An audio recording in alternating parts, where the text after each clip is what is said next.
Minneapolis city leaders announced today that they are launching a series of free music events this summer and fall. Here to talk all about it is the director of Minneapolis Arts and Cultural Affairs, Ben Johnson. Ben, thanks for coming on the show. Hi, it's great to see you.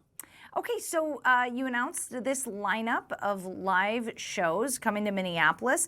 I'm reading that this all has to do with supporting local venues after Operation Metro Surge. Right. So, yes, we're announcing a bunch of really great new music activities for the city of Minneapolis. The funding is coming from the Small Business Resiliency Fund, and which is meant to help support small businesses that are recovering from the impacts of Metro Surge. And every musician and every venue is a small business. And we're also trying to draw business through these projects to these small businesses. And yeah.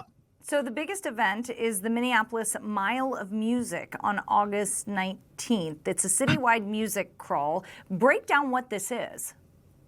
Yeah, so as you know, I work for the Department of Arts and Cultural Affairs, and this is a new department for the city. It's been around for a little over 3 years. And since I have started, everybody has been asking me, like, where is our Mile of Music? Or not our Mile of Music, where is our Honky Tonk Highway? Or where is our Beale Street?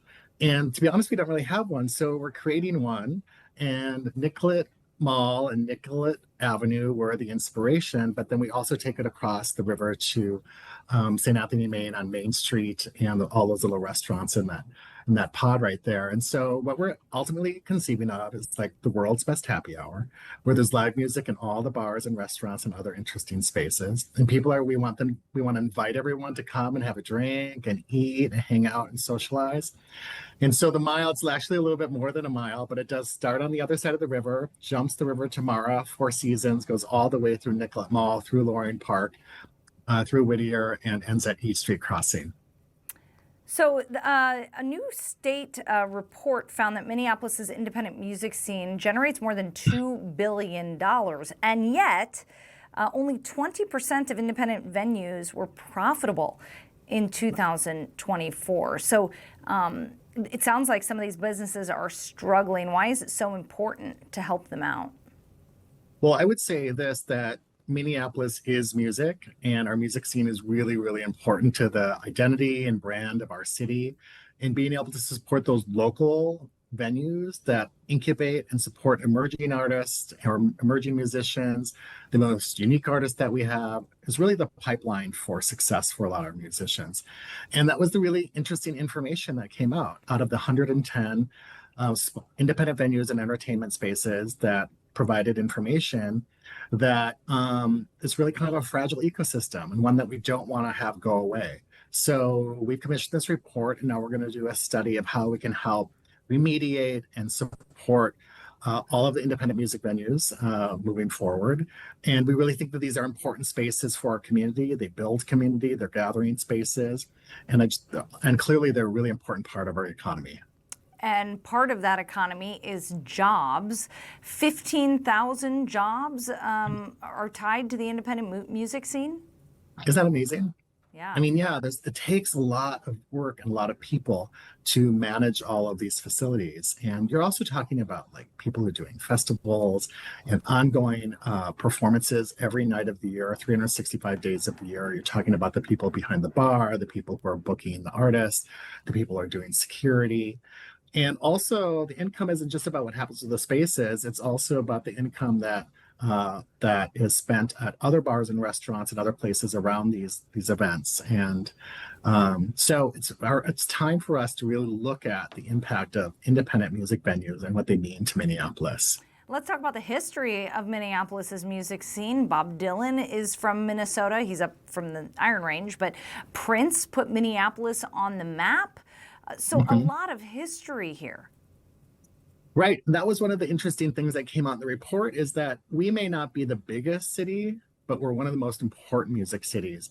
And what we punch above the weight with is the amount of innovation that we bring to the national, international music scene. And what has happened in Minneapolis has changed music. We used to be the New Orleans of the North in many ways, 100 years ago, but the Minneapolis Sound has emerged as our unique identity. But we are a land of really important artists of all races, all cultures, all genders, and it's really something to celebrate in the city. Absolutely. And lots of family-friendly music events also a part of this initiative. Tell me about that. Yeah, and so our big event is Mile of Music, which is Wednesday, August 19th from 4 to 8.